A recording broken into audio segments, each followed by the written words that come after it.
He was just a janitor in a dojo until one humiliating challenge exposed a past so dangerous. It silenced the entire room and left a black belt questioning everything he thought he knew. Under the cold white lights of a late evening, the quiet air of the dojo hung heavy. The tatami floor still glistened faintly with the sweat of grueling training sessions. That had stretched longer than usual. The advanced class had just finished. Sparring, their breathing still ragged, echoing faintly through the room. In one corner, a man worked in silence, moving with deliberate care, as if every drop of sweat on the mat held a story that needed to be erased. He wore a faded maintenance uniform, a rag draped around his neck, calloused hands gripping the mop. Firmly, no one paid him any real attention except for one. Victor Tran, the black belt instructor, stood at the center of the mat, unfastening his gloves as he watched. A smirk crept across his face when his eyes landed on the man in the corner. "Hey, you there, mopping. How about stepping in here for a few moves?" His voice carried through the room, pulling every gaze toward the far corner. A few students chuckled quietly, others frowned in discomfort. No one knew if this was meant to be a joke or just another one of Victor's shows of dominance. The man looked up, his gaze calm, unwavering. "I'm just doing my job. Don't want to disturb anyone," he replied in a low, steady voice, as if the taunt had barely brushed against him. But Victor wasn't ready to let it go. He took a few steps closer, his tone rising so everyone could hear. "Come on, show them the difference between someone who trains and someone who just cleans the floor." The air grew heavier. Whispers rippled across the room as a few eyes began to size the man up like prey. In an inevitable game, something shifted. The light caught his face in a way that revealed worn lines, marks of experience, shadows of a past unknown to everyone. There, he didn't react with anger, nor did he retreat. He simply stood in that strange, impenetrable silence, a silence that made several students unconsciously hold their breath. In that moment, the audience would be asking themselves, who is this man? Why, in a dojo where strength and honor are measured in strikes and sweat, does he stand so calmly before a public challenge? There was something about him that sparked both curiosity and unease, as if they were standing at the edge of a secret that, once touched, would explode. Victor pressed on, his voice dripping with mockery. "I bet you've never even set foot in a real ring. Or are you afraid?" The words were meant to cut deep into any man's pride, but his answer was only the faintest of smiles, barely visible, before he bent to wipe another patch of sweat from the floor. No rush, no offense taken, just waiting. And that, more than anything, was what pulled some of the students closer. In their attention, from the group, Emily, a young student, spoke up. "Coach, maybe we should just continue training." But Victor snapped around, his voice sharp as a blade. "Emily, sit down. Watch and learn." Saying her name in full was more than an order. It was a declaration of authority, a reminder of who made the rules here. The question now was no longer whether he would agree. The real question was, what would happen if he did? Would this be just a quick humiliation to entertain the class, or the start of something entirely different, something not even Victor could foresee? The man's eyes swept the room, pausing on the center of the mat.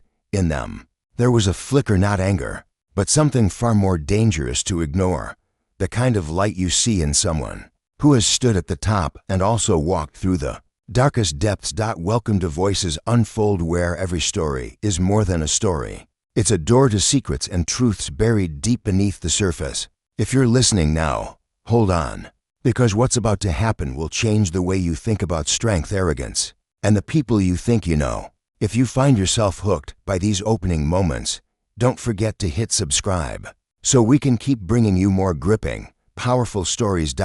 And now, before the story continues, here's a question for you. If you were in his position, what would you choose? A. Walk away and ignore every taunt. B. Accept the challenge knowing the risks. Leave your answer or B in the comments below. No one in the dojo that day knew that the man standing quietly in the corner, wearing a worn maintenance uniform and with calloused hands, once carried a name that commanded respect across the martial arts world. He was Lucas Reed, known as Iron Fist Reed, former lightweight MMA world champion, undefeated for 7 consecutive years. A fighter who had made crowds in the largest arenas leap to their feet at the sound of the final bell. But all of that glory vanished after one fateful training session, a tragic accident that claimed the life of his closest friend, a teammate who had shared every victory and every defeat with him.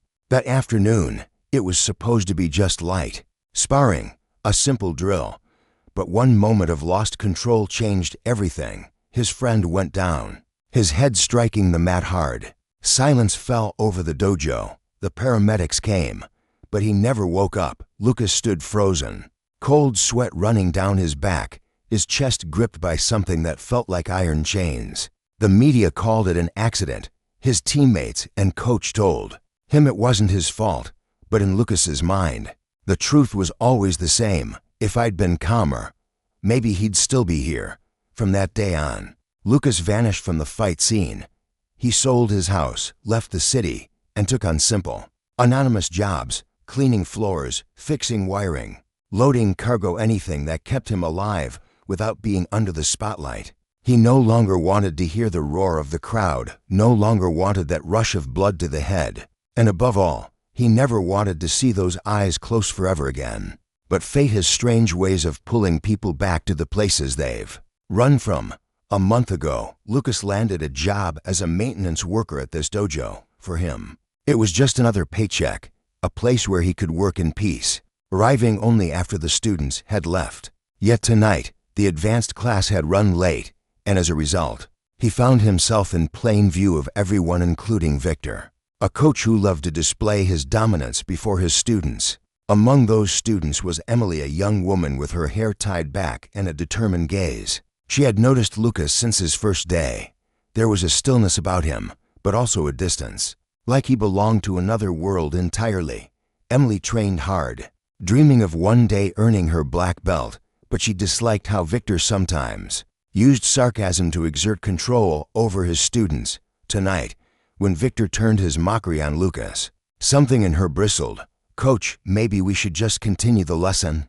Emily's voice cut through the tension, but Victor turned sharply, his gaze like a blade, and spoke each word with cold precision. "Emily, sit down, watch and learn." The way he said her name wasn't just an order, it was a power play, a public reminder of who made the rules here. Emily fell silent, but her eyes still held quiet defiance. Lucas caught that look, and it reminded him of someone else, a young fighter from years ago who had once stood up against injustice, even knowing they'd be punished. That person was no longer alive. Something began to stir in him, not anger but something deeper, a shift that even he didn't notice at first. The way he set down the mop, the way his shoulders loosened, the way his feet planted firmly on the tatami, they were the signs of a warrior who had stepped into hundreds of brutal fights, yet he still hadn't decided. In his mind, the past and present wrestled for control, one side clinging to the vow never to fight again, the other pushing him to stand, not to defend himself, but to defend something greater, respect and dignity. Victor took another step forward, self-satisfaction glinting in his eyes. "If you can take 3 strikes without going down, I'll apologize in front of the whole class. But if not, you'll be cleaning this dojo for another week." His words drew laughter from a few students, while others watched in silence. The atmosphere was thick, like the tense moments before the bell rings at the start of a match, everything coiled tight, waiting to snap. Lucas looked up, locking eyes with Victor, then glanced at Emily. That gaze no longer belonged to an anonymous janitor. It carried the weight of thousands of training hours, hundreds of blows etched into muscle memory, and the grief of losses that could never be undone. He knew that if he stepped forward, everything would change, maybe for him, and maybe for everyone watching. A heavy stillness settled over the room. Lucas took a deep breath, as if measuring each breath against the years he'd spent hiding. Tonight, he wasn't just deciding whether to take part in a challenge. He was standing on a razor-thin line between continuing his life in the shadows and facing the man he'd been hiding from for so long. And somewhere, beneath that calm exterior, a flame that had been dormant for years was beginning to burn again. Lucas placed the mop down in the corner with a deliberate calm, the kind that draws attention without demanding it. He walked toward the center of the mat, each step measured, as though the tatami itself recognized the weight of the decision he had just made. His presence seemed to shift the air in the room. Conversations faded into silence, and even the faint hum of the overhead lights felt sharper, more pronounced. Students who had been lounging against the wall sat up straighter, sensing that something was no longer routine. Victor stood with his arms crossed, a half smirk on his face, confident this would be a quick show for his students. "If you can take 3 strikes from me without hitting the mat, I'll apologize," he repeated, his voice dripping with condescension. "If you can't, well, you'll be on cleaning duty for another week." The arrogance in his tone wasn't just a challenge, it was an announcement that he still believed he had complete control over this moment. Lucas stopped a few paces away, his posture unassuming to the untrained eye. But for those who knew what to look for, though none here did, his stance was already shifting. His feet were set at a precise distance, knees soft but ready, weight evenly distributed. His shoulders hung loose, not tense. His breathing was deep and slow, controlled in a way that spoke of years spent mastering not just the body, but the mind behind it. The students began to sense it without understanding it. The energy in the room changed, not in volume or movement, but in density, as if the space between the walls had tightened. Emily, standing off to the side, felt a strange unease that was also mixed with awe. She had studied martial arts long enough to know that true danger often comes not from those who posture or shout, but from those who move with quiet purpose. And Lucas, for all his plain clothes and humble job, moved like a man who was no stranger to combat. Victor took a step forward, testing the ground between them like a predator circling prey. "Ready?" he asked, but it wasn't a question, it was a declaration that he was about to begin. Lucas gave no verbal reply, only met his gaze with a level look that made Victor's smirk falter for the briefest of moments. It was subtle, but a few of the students caught it. Their instructor had hesitated. The first strike came fast, a sharp jab meant to test reaction time. But Lucas didn't move in a flashy way. Instead, he made the smallest adjustment, letting the strike pass by as if the air itself had shifted to protect him. His eyes never left Victor's, and his balance never wavered. It wasn't evasion born of fear, but of precision. Victor blinked, regrouping quickly, hiding the surprise behind a grin. "1," he said, as if counting for the challenge. But the word rang hollow. He stepped in again, this time with a straight punch aimed directly at Lucas's center line. Lucas's body tilted just enough for the punch to miss by inches, his movement so economical it almost looked like he hadn't moved at all. The students nearest the exchange leaned forward, their eyes darting between the two men, trying to make sense of what they were seeing. Victor's jaw tightened. He wasn't expecting this. He launched the third attempt, a hook aimed high, back with enough force to rock most opponents. Lucas stepped back half a foot, letting the hook sweep through empty space, his weight shifting so naturally that it seemed choreographed. In reality, it was nothing more than pure instinct, honed over years of real fights where timing meant survival. By now, the room had fallen completely silent.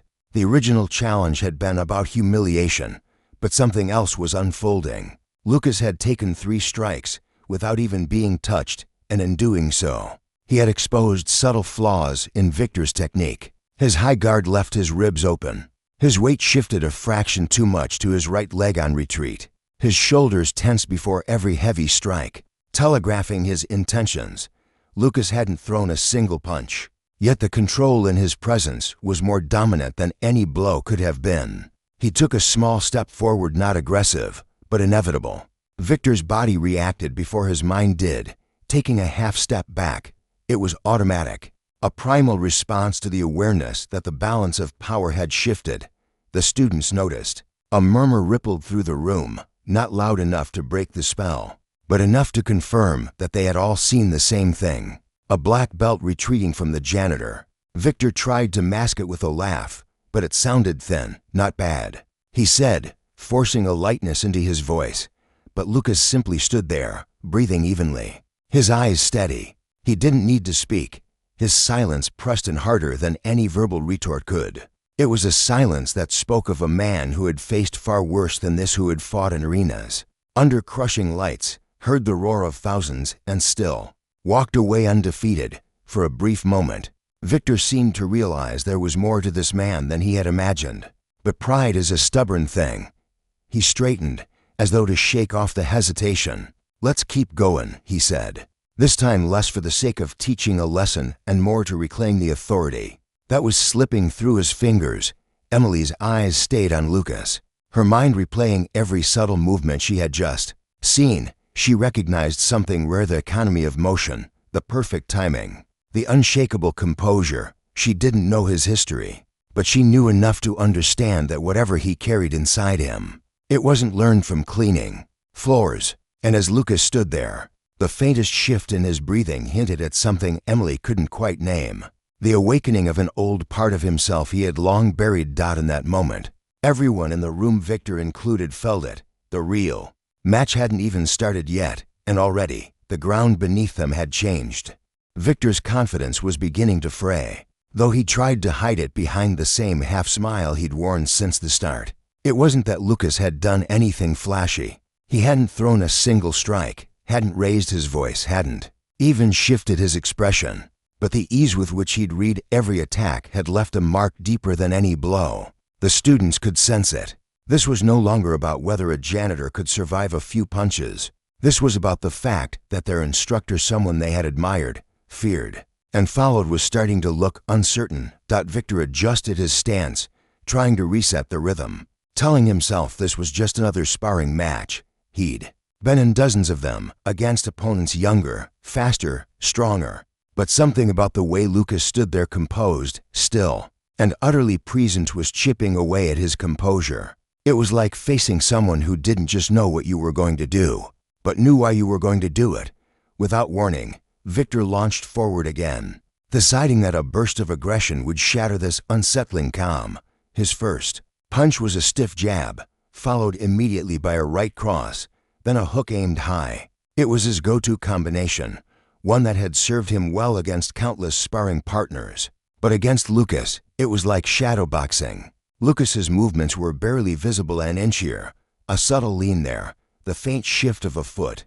The punches cut through air, and Victor was left overextended, his balance compromised. Lucas didn't take advantage, didn't counterstrike. Instead, he let Victor reset, as though granting him another chance. The restraint was more unsettling than any retaliation could have been. It was as if Lucas was saying, without words, "I'm not here to hurt you, unless you make me." The room had gone so quiet that the sound of Victor's breathing seemed loud. A bead of sweat ran down the side of his face, not from exertion, but from the creeping awareness that he wasn't in control anymore. He circled to the left, trying to find an angle, but Lucas tracked him effortlessly. His eyes steady, his body aligned, waiting. Emily watched from the side, her mind torn between awe and disbelief.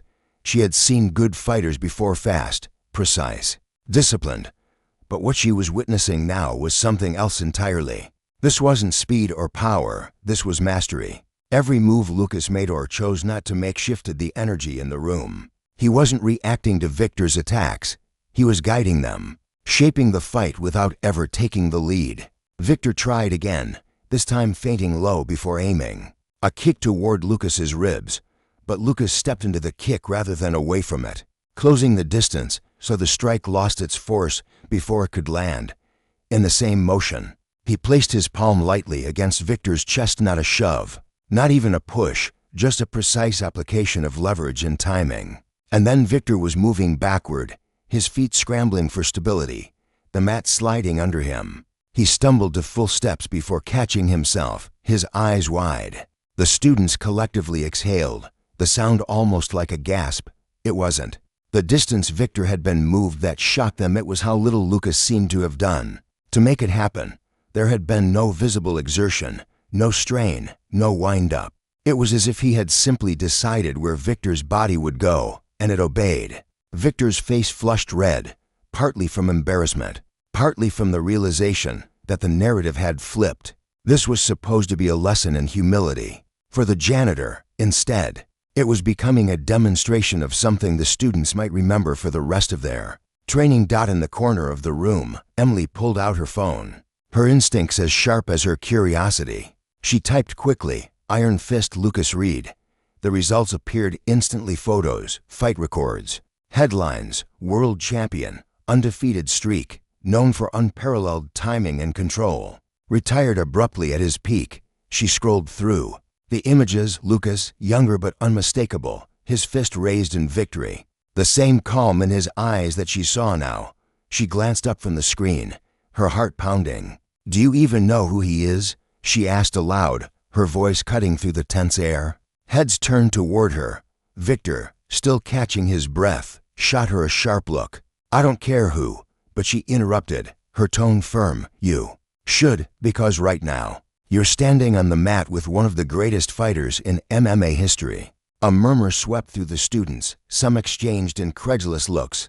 Others leaned toward Emily to see her phone. On the screen was an article headline: "Iron Fist Lucas Reed, the undefeated champion." Who walked away? Victor's expression flickered: confusion, recognition, then denial. "If I had known," he started, but Lucas's voice, calm and even, cut in. "If you had known, would you have treated me with respect? Or would you still have tried to humiliate someone else you thought couldn't fight back?"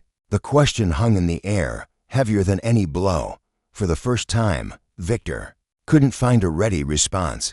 His mouth opened, then closed.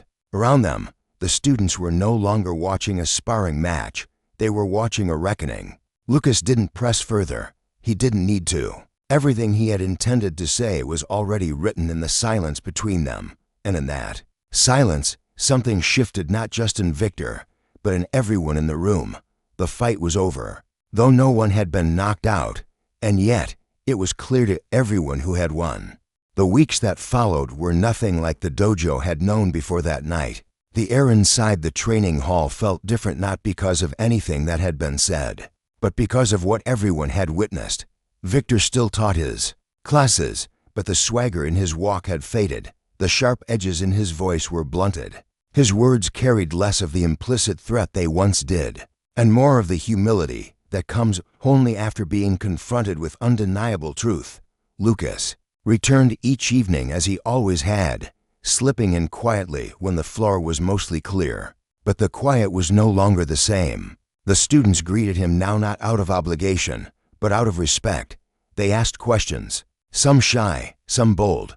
At first, he brushed them off with short answers, unwilling to open the door to the past.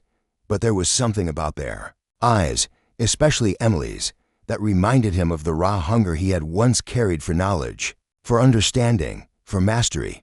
Slowly, he began to give more than one-word replies. It was Emily who approached him first with a genuine request. She waited until after class, the dojo nearly empty, and asked, "Would you teach me? Not just techniques, but what you know about control, about seeing things before they happen." The request caught him off guard. For years, he had avoided any role that might pull him back into the orbit of fighting, but this didn't feel like a return to the spotlights. It felt like the quiet passing of a torch, a way to give what he had learned without losing himself to the world he had left. Within a month, the arrangement was no longer a secret. Lucas began working with small groups after hours, focusing on the subtler aspects of martial arts: timing, footwork, reading an opponent's intent before they moved. He spoke little, but every sentence seemed to settle in the mind like a weight, something to be carried and examined long after practice ended. His lessons were less about how to strike, and more about why and when not to. For the first time in years, Lucas felt the stirrings of something he thought he had buried with his gloves: purpose. Not the roaring, all-consuming purpose of chasing titles, but the steady, grounded kind that came from seeing others grow because of your guidance. He watched Emily's movements sharpen, her awareness expand. He saw other students shed their reliance on brute force, replacing it with patience and precision. Victor, for his part, kept his distance at first, unsure how to navigate the shift in dynamics. But one evening, after the last student had left, he lingered by the doorway. "Lucas," he said, his voice quieter than Lucas had ever heard it, "I owe you more than an apology. You didn't just stop me from making a fool of myself. You stopped me from becoming the kind of teacher who ruins students." He hesitated, then added, "I've been thinking about what you asked that night, about whether I'd have respected you if I'd known who you were, and I hate the answer I came up with." Lucas looked at him for a long moment before replying. The answer isn't what matters. What matters is what you do now.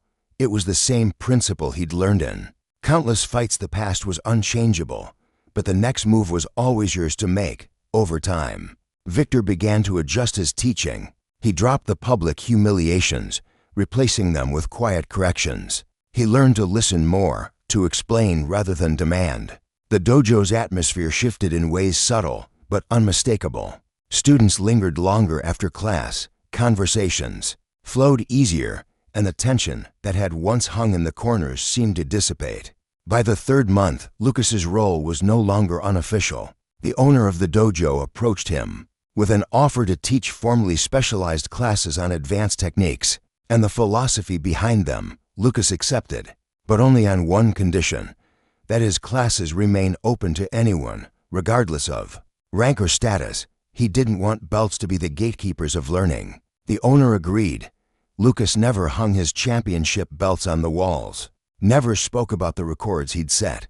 When curious students tried to bring it up, he would steer the conversation back to the lesson at hand.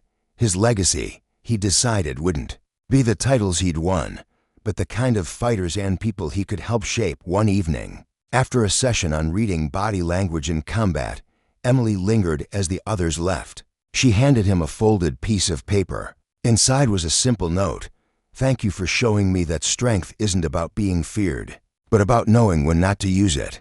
Lucas read it twice before folding it neatly and slipping it into his pocket. He didn't say much. In response, just gave her a small nod that carried more meaning than any speech could. As the weeks turned into months, the story of what had happened that night still floated around the dojo, told in whispers to new members. Some said it was the night the janitor humbled the coach. Others said it was when a sleeping giant woke up. Lucas never confirmed or denied any of it. He knew the truth was less about that single evening and more about what came after. For all his years in the ring, Lucas had believed victory was about the final bell, the knockout, the moment your opponent couldn't stand. Now, he understood something far more enduring. The greatest wins were the ones that didn't end with someone on the ground, but with both people walking away better than they had been before. And so, each night as he locked up the dojo, Lucas would take one last look at the quiet, empty mat. It was no longer just a place of combat to him. It had become something more, a space where respect was built, where pride was tempered, and where the measure of a fighter was not the force of their strike, but the weight of their character. What happened in that dojo was never truly about a fight between two men. It was about a shift, a moment when power, respect, and understanding all changed hands without a single decisive blow. Lucas walked into that room, a quiet, unassuming janitor, someone invisible in the background of other people's routines. Victor entered the moment certain of his authority, his role unquestioned, his dominance secure. And yet, through the calm precision of movement, the discipline of restraint, and the weight of truth, the entire balance between them was reversed. Lucas never needed to prove his worth with titles or aggression. His mastery wasn't in overpowering his opponent, it was in controlling himself. By refusing to fight on the terms set for him, he revealed something far greater: that true strength comes from character, not position. He reminded everyone in that room that arrogance can blind us to the value of those around us, and that respect should be given freely, not only when credentials demand it. Victor's transformation in the weeks that followed showed that humility can be learned sometimes the hard way, and Lucas's quiet return to teaching illustrated that the most profound legacies are not the trophies we display, but the values we instill in others. The story became more than an event in a dojo. It became a living example of how patience, self-control, and integrity can reshape not only relationships, but entire communities. Lesson: strength without humility is fragile. Respect without understanding is shallow.